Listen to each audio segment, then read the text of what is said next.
좀 이렇게 그게 좀 마음 아프네요. 엄마 아빠 나타나면 할머니 뒤도 안 돌아보고. 저희 애기들도 그러거든요. 우리 큰애는 할머니가 없으면 안 돼요.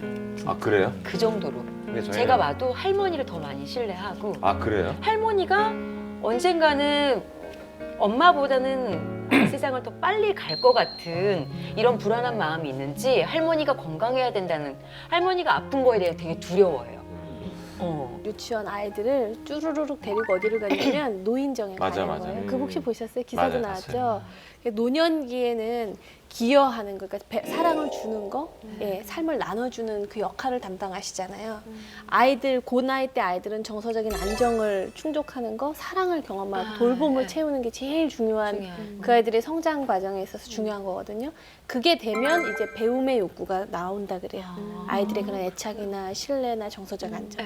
그래서 그 아이들을 데리고 이제 노인정에 갔어요. 그래서 아이들과 할머니, 할아버지들 이렇게 다니면서 놀아주는데 그냥 아이가 이랬으면 이렇게 손 한 번 내주고 손 이렇게 만져주는 그런 정도인데 아이들을 보는 표정이나 이런 그 사랑을 담은 그 할머니, 할아버지들의 마음이 아이들한테 너무 잘 전달이 되는 거예요.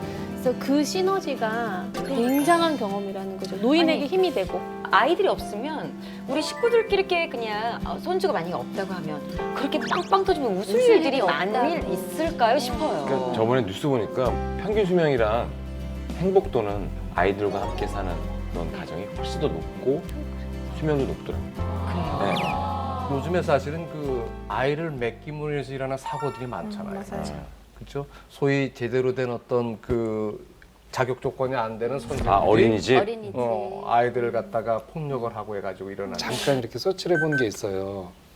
자기 집에 CCTV를 설치를 한번 했었대요. 한 60된 아주머니가 애를 봐줬는데 출근하고 나면 애를 구박을 하는 거야. 집에서 일하는 사람이. 찍혀놓은 화면을 보니까요. 황혼 육아를 할 수밖에 없는 이유가 또 있다라는 거지. 뭐 남한테 손주를 맡기는 것이 불안해서. 할머니 마음조차도. 그렇지. 또 내 자식들의 양육비 부담을 좀 줄여주려고. 아 그래요. 또 하나는 내 자녀의 직장 생활에 도움을 주고 싶어서. 정말. 우리가 어떤 조언을 좀 해드린 게 좋을까?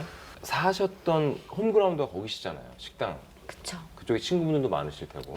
그러니까 화요일부터 금요일까지라든지 월요일부터 목요일까지라든지 이렇게 정해놓고 나머지 시간은 다시 내려오셔서 식당을 안 하시더라도 고향에서 이렇게 또 3, 4일 보내시고 왔다 갔다 하시는 게 너무 힘드실까? 저라면 무조건 그냥 무작정 해보지 않고 그만두는 건 좀 아닌 것 같고요. 엄마가? 응, 어머니께서 지금 해오신 일을 잠시 한 뭐 열흘이든 뭐 한 보름이든 좀 휴업을 좀 가게를 좀 쉬고 한번 여기서 생활을 한번 해보시는 게 어떨지. 그래서 난 도저히 그럴 상황이 안 된다. 그리고 딸 입장에서도 봤는데 엄마가 너무 힘들어해. 도저히 내가 이거는 아닌 것 같아.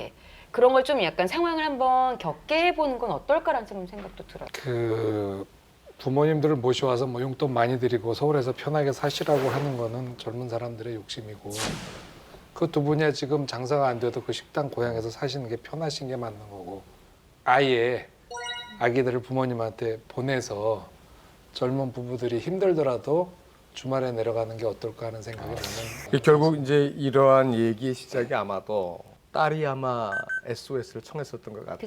상황이 이러니 엄마 아버지 좀 어떻게 애를 좀 보기 위해서 올라왔으면 좋겠다. 근데 정작 중요한 건 우리 사연을 보신 영희하고 딸과의 대화가 조금 원만하게 이루어져야 될 것 같은데 우리 전문가이신 박 대표님 어떤 식의 대화를 해야지만 이들이 좀 원만하게 이 사태를 해결할 수 있을까요? 가족 대화에 있어서 제일 중요한 건 가족을 하나의 객체로 볼 수 있는가거든요. 역할을 한번 놓고 보는 거예요. 내 아들이, 너가 엄마 아들인데 이 정도도 엄마한테 못해? 엄마 내 엄마면서 나한테 이런 것도 못해줘? 이런 건 역할의 어떤 의무감을 되게 부여할 때 우리가 대화할 때 굉장히 어려움을 많이 겪게 되는 패턴이거든요. 그러니까 엄마가 아니라 하나의 한 여성으로 보는 거예요. 내 아들이 아니라 하나의 한 남자아이로 한번 보는 거예요. 옆집 아이 보듯이.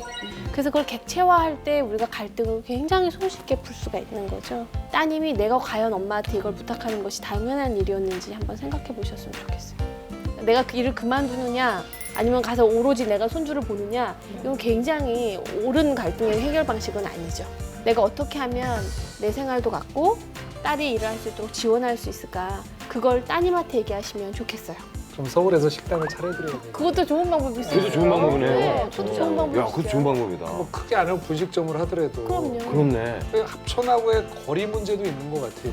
그렇네. 희생하고 막 억지로 내가 의무감 정말 이 몸뚱아리 내가 아껴서 뭐하냐 헌신하고 뒤늦게 온몸 다 골병 들고 이런 건 아닌 것 같아요. 그래서 어머니가 하실 수 있는 만큼만 하실 수 있는 만큼만 그것도 기꺼이 50 years before you in a house on the street where you lived. Maybe I'd be